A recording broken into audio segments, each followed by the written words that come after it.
दोस्तों हम लोग 21वीं सदी में पहुंच चुके हैं, लेकिन यहाँ पर आपको सन 19वीं सदी का आपको मंजर दिख जाएगा। वो मंजर इसलिए दिख जाएगा दोस्तों क्योंकि यहाँ पर जो विकास की नदियाँ हैं, जो गवर्नमेंट कहती है कि हमने विकास की नदियाँ बहा दी हैं, वो सारी नदियाँ यहीं से होके गुजरी हैं। यहाँ पर ये गांव है, ये छोटी छोटी दीवारें, मुझे लगता है कि 5 बीते 6 बीते की दीवारें हैं और इसमें लोग निवास करने के लिए बेबस हैं।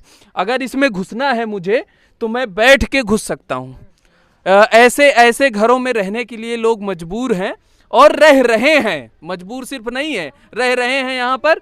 और उनके शौचालय को भी दिखाएंगे, उनके स्नानागार को भी दिखाएंगे। यहाँ पर लोग आगे हम थोड़ा सा बढ़ेंगे। एक दादी जी हैं, क्या नाम है आपका? हमारा मुन्नी देवी नाम है। ये घर आपका ही है? हाँ सर जी, हमारा ही है। तो इसी में आपकी आधी से ज्यादा उम्र बीत गई। हाँ, यही में बीत गए। अन्ना कौनो प्रधान करे से कब के हमारे होगी 60 साल के हो गए। हम अंदर का दिखाएंगे दोस्तों, अंदर घुसने का प्रयास करेंगे। हालांकि बहुत मशक्कत से घुसना पड़ेगा बैठ के, और किसी तरह से बच्चे को ऐसे ही सुरक्षित करते हुए मैं आता हूँ। और जूता पहने हुए हैं दादी, कोई दिक्कत तो नहीं है ना? ये भैया किचन है और आप लोग देख सकते हैं किस तरह से ये चूल्हा, और चूल्हे पे भोजन इनका अभी भी बन ही रहा है। और ये एक छोटी सी बत्ती, हालांकि लाइट उपलब्ध है, किसी तरह से 1-2 बल्ब लगा के लोग अपना जीवन बसर कर रहे हैं। और अंदर आएंगे, किस तरह से आप झरोखा देखेंगे, अगर आपको दिख सकता है, क्योंकि अंदर तो अंधेरा है, लेकिन हम प्रयास करेंगे कि आपको दिखे। ये झरोखा है और ऊपर ऊपर ऊपर कई सारे इसमें छिद्र आपको दिख जाएंगे, जहाँ से पानी भी आपको बरसात में झेलना पड़ता है। भैया ये जो छिद्र दिख रहे हैं, ये ऐसा नहीं है कि रोशनदान लगा हुआ है, ये आपके पक्के मकान का रोशनदान नहीं है, ये वो छेद है जिनसे इनको तकलीफें होती हैं। इधर मुझे लगता है कि एक दीवार थी जो मुझे लगता है कि ढह गई है। अब यहाँ पे लोग लकड़ी रख रहे हैं और चारे पानी के लिए, पशुओं के चारे पानी के लिए व्यवस्था भी रख रहे हैं। दोस्तों एक किचन हमने आपको दिखाया, दूसरा किचन ये आपको दिखा रहे हैं। ऐसा किचन शायद ही आपने कभी देखा हो, या आपने ऐसा कभी जिया हो, ऐसा कभी रहा हो।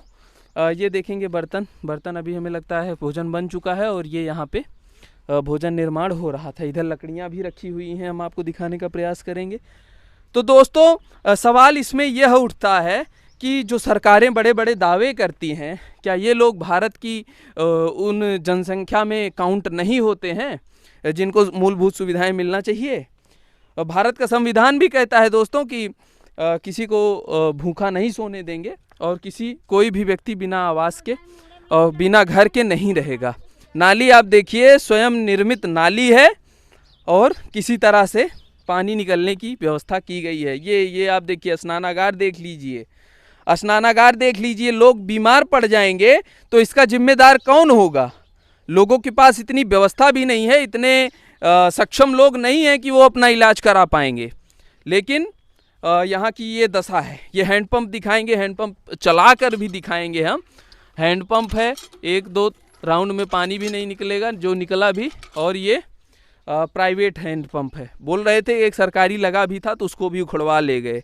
ऐसी दुश्मनी भैया ग्रामीणों से, ऐसी दुश्मनी अपने ही एक भाई के साथ दिखाना कहाँ तक जायज़ है? ये बॉटल लगा के, हमें लगता है कि पेप्सी का बॉटल लगा के रस्सी से बांध के किसी तरह से काम चलाया जा रहा है। यहाँ भी वही दशा है, वही दशा सेम यहाँ भी है। नालियों का आप देख सकते हैं, बीमारी फैलेगी, संक्रमण फैलेगा, और कौन बचाएगा यहाँ के बच्चों को, यहाँ के नौनिहालों को, और यहाँ के वृद्ध बुजुर्गों को कौन बचाएगा? ये एक झोपड़ा हम और दिखाएंगे, और इस झोपड़ी को दिखाकर हम माननीय मुख्यमंत्री जी से, और या चुनाव के बाद जो भी मुख्यमंत्री बनेंगे उनसे भी हम निवेदन करना चाहेंगे, अपने शपथ पत्र में एक इसको भी रख लीजिए कि ये भी काम करना है, गरीबों के लिए कुछ ना कुछ कर गुजरना है।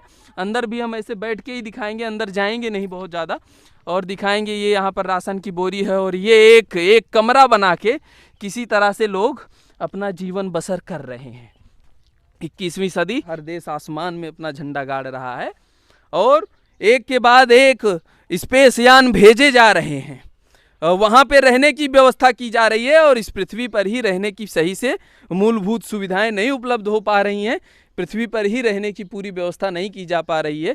टूटे फूटे मकानों में किसी तरह से लोग निवास कर रहे हैं। देख लीजिए, आधी छान है, आधी छान वो भी नहीं है, गायब हो गई है, टूट गई है।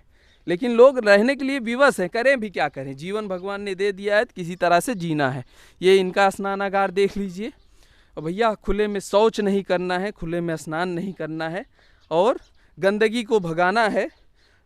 ये सारे नारे लगते रहते हैं और किताबों में इनको अच्छे अच्छे अक्षरों में सजाया जाता है।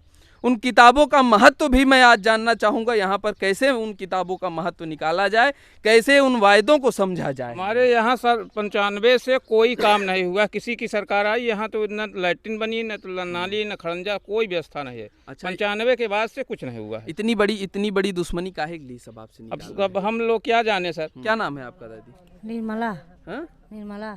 निर्मला जी। हाँ। निर्मला जी बताएंगी, आपका भी ऐसे ही मकान है? हाँ ऐसे है। ये आपका ही है? हमारा हुआ है, बेटा बता हो रहा था, वो हम रहते वो घर गिर गया है। यहाँ पे ये आप देखते हैं छोटी सी बस्ती है, पहला काम शुरू यहीं से होता है। हाँ, यहाँ आप देख रहे हैं, आए हैं आप भी निगाह से देख रहे हैं कौन काम हो रहा है। यहाँ कोई काम नहीं होता। अच्छा, जब काम नहीं हो रहा है तो वोट का है, किसको देंगे वोट, कैसे देंगे वोट? अब वोट देते वक्त आपका अंगूठा कांपेगा नहीं कि किसको दें वोट? क्या नाम है आपका? खुशबू। खुशबू। पढ़ने जाती हैं आप? हाँ। अच्छा, किस दर्जा में हैं आप अभी, किस क्लास में हैं? 7 में। कक्षा 7 में हो? अच्छा, स्कूल में तो किताबों में पढ़ाया जाता है कि और जनरल नॉलेज में भी बताया जाता है कि इस तरह से आवास मिलेगा, शौचालय मिलेगा, बाहर नहीं जाना है शौच के लिए, है ना? बताया जाता है नहीं? बताया जाता है। तो आपके यहाँ तो शौचालय ही नहीं दिए हैं, तो कैसे बाहर ही जाना पड़ता होगा मजबूरी में? भैया नौनिहालों को आप बाहर भेज रहे हैं, कल को कुछ होता है, कोई दुर्घटना होती है तो इसका जिम्मेदार कौन होगा? तब तो छाती पीटते हुए आ जाओगे बाहर आप लोग, चाहे पक्ष होगे विपक्ष होगे, आप बाहर आ जाओगे और करोगे कुछ नहीं। जब अपनी सरकार होगी, जब अपना दायित्व होगा तो आप उसमें ठंडे पड़ जाओगे। दोस्तों, जहाँ तक मेरा रहा, मैंने दिखाने का प्रयास किया। आप लोग जैसा भी आपका विचार हो आप कमेंट में लिख सकते हैं और भविष्य में भी हम ऐसे मुद्दों को, ऐसी समस्याओं को उठाते रहेंगे। आप सब अपना प्यार और दुलार इस वीडियो को दीजिएगा। बी न्यूज़ से शुभम तिवारी का आप सभी को नमस्कार, धन्यवाद।